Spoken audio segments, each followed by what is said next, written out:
शिव गुरु के चरणों में प्रणाम करती हूँ। माता पार्वती के चरणों में प्रणाम करती हूँ, मेरा प्रणाम स्वीकार हो।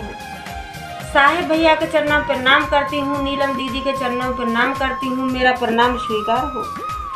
सभी देवी देवताओं के चरणों में प्रणाम करती हूँ, मेरा प्रणाम स्वीकार हो। गुरु बहन गुरु भाइयों को प्रणाम करती हूँ, मेरा प्रणाम स्वीकार हो। साहेब भैया नीलम दीदी के माध्यम से हमें 3 सूत्र मिला है। पहले में दया मांगना है, दूसरे में चर्चा करना है, तीसरे में 1 से 8 बार से प्रणाम करना है।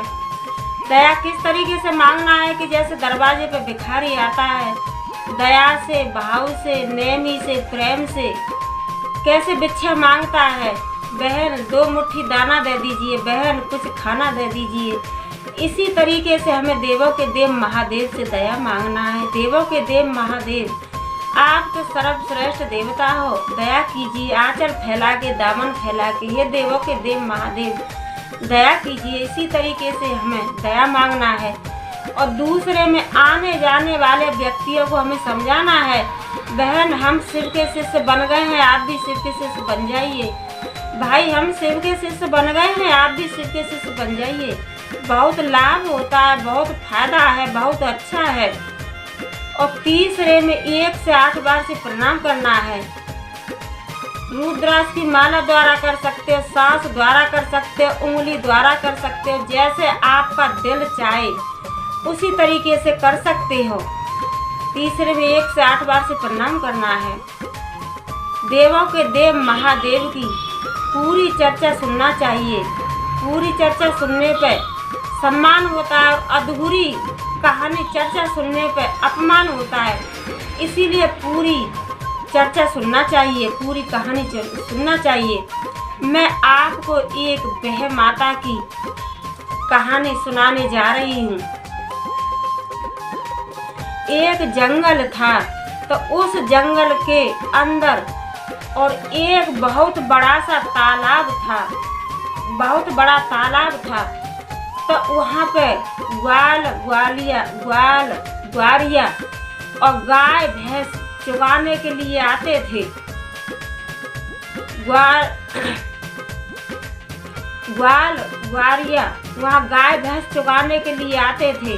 तो जो तालाब था, उस तालाब के इधर के किनारे पे वह माता बैठती थी और इधर के किनारे पे नारद जी बैठते। तो वह माता का काम था कि सबको उम्र देना, किसकी कितनी उम्र है और किसकी कितनी उम्र है। और नारद जी का काम था कि सबके नसीब में लिखना कि तेरे किसके नसीब में क्या है। तो एक लड़की आती थी गाय भैंस चुगाने के लिए उसी तालाब पे। तो जो लड़की थी वो रोज देखती थी और सोचती थी कि मैं एक बार माता के पास जाऊंगी, अम्मा के पास जाऊंगी और मैं पूछूंगी कि माता आप ये क्या करती हो, माता आप ये क्या करती हो। तो एक दिन वो लड़की गई भय माता के पास। उसको तो पता नहीं था कि ये भय माता है और उधर नारद जी हैं। तो वो क्या करती, एक दिन गई थी और कहने लगी कि माँ मुझे ये बताइए कि आप क्या करती हो, माँ मुझे ये बताइए कि आप क्या करती हो। तो उनका काम था कि वो जो कंकड़ी ऐसे करके तालाब में डालती थी, तो जो कंकड़ी उनकी पास में पड़ गई उसकी कम उम्र हुआ, और जो उससे आगे पड़ी तो उसका ज़्यादा उम्र हुआ, और जो बीच में पड़ी कंकड़ी तो उसका आधा उम्र हुआ, और जो तालाब को पार कर गई उसकी पूरी उम्र हुई। यही उनका काम था। तो लड़की थी वो एक दिन जुम्मे पड़ गई और कहने लगी कि माँ मुझे बता दीजिए आप क्या करती हो, माँ मुझे बता दीजिए आप क्या करती हो। तो भय माता कहने लगी, उसे तो पता नहीं था। भय माता कहने लगी बेटा मैं कुछ नहीं करती हूँ और मेरा वृद्धा उम्र है, इसीलिए मैं अपना यहाँ पे आ जाती हूँ, अपना टाइम पास करती हूँ, मैं काम तो कर नहीं सकती क्यों कि मेरी वृद्धा उम्र है। तो लड़की को विश्वास नहीं हुआ और लड़की जिम्मे पड़ गई और कहने लगी कि नहीं मुझे बताइए कि इसका क्या कारण है जो तुम तालाब के अंदर और कंकरी फेंकती हो, मिट्टी डालती हो, इसका क्या कारण है?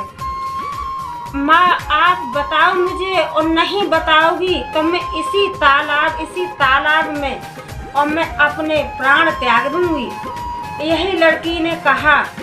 तो जो भय माता थी वो कहने लगी कि बेटा मैं ये काम करती हूँ, मैं सबको उम्र देती हूँ, मेरा काम है मैं सबको उम्र देती हूँ। और उधर है नारद जी, उनका काम है सबका नसीब बनाना और नसीब बिगाड़ना, उनका काम है नारद जी का। तो वो लड़की थी वो कहने लगी कि माँ मुझे आप बताइए कि मेरे नसीब में क्या है, मेरे पति की आपने कितनी उम्र दी है। माँ मुझे बताइए कि मेरे पति की उम्र आपने कितनी दी है। तो वो जो माता थी भय माता वो कहने लगी कि इस बात को आप नारद जी से जाके पूछिए। तो लड़की दौड़ी और गई नारद जी के पास और उनसे कहने लगी कि नारद जी मुझे ये बताइए कि मेरे नसीब में आपने क्या लिखा है। आप नसीब लिखते हो तो मेरे नसीब में आपने क्या लिखा है। तो नारद जी बोले कि मैं ये सब काम नहीं करता हूँ, क्योंकि वो सच बताना नहीं चाह रहे थे। तो लड़की उनके भी पैर पकड़ ली और कहने लगी कि नारद जी मुझे बताइए कि मेरे नसीब में क्या है। तो वो कहने लगे नारद जी कि इस बात को मैं नहीं बता पाऊंगा, इस बात को तो उधर जो माता बैठी हैं वही माता बताएंगी कि आपके नसीब में क्या है। तो लड़की उधर से नारद जी के पास से और भय माता के पास आई और भय माता के पास आकर के कहने लगी कि हे माँ मुझे ये बता दीजिए कि मेरे नसीब में तो नारद जी ने लिखा है, लेकिन मेरे पति को तो उम्र आपने ही दी है, आप ही उम्र देती हो सबको।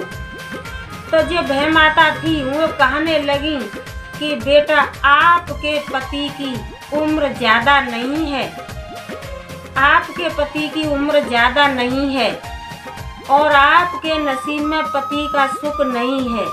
तो ये सुन करके लड़की ने और जो भय माता के पैर पकड़ लिए और कहने लगी कि माँ मुझे अपने पति की उम्र पूरी चाहिए, अगर मेरे पति की उम्र पूरी नहीं है तो मैं इसी तालाब में अपने प्राण त्याग दूंगी।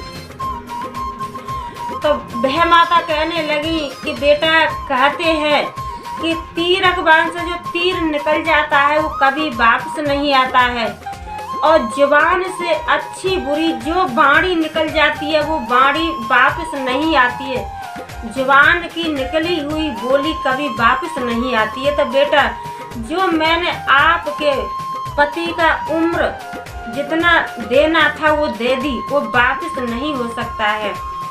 तो लड़की वही फूट फूट कर रोने लगी और कहने लगी कि माँ मुझे ऐसा कोई उपाय बताइए कि मैं अपने पति की उम्र पूरी ले सकूं।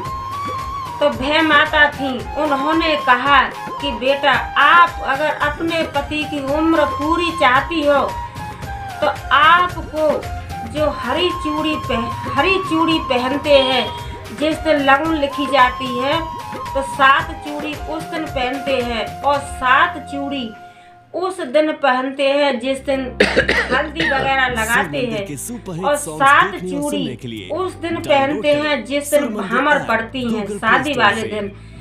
तो 7 दूनी 14 और 14 तिया 7 दूनी 14 7 तिया 21 चूड़ी हो गई। तो भय माता समझाने लगी कि बेटा सबके लिए हर चीज जोड़ा से मिलती है, बिछुआ का भी जोड़ा मिलता है, चूड़िया का भी जोड़ा मिलता है, और सिंदूर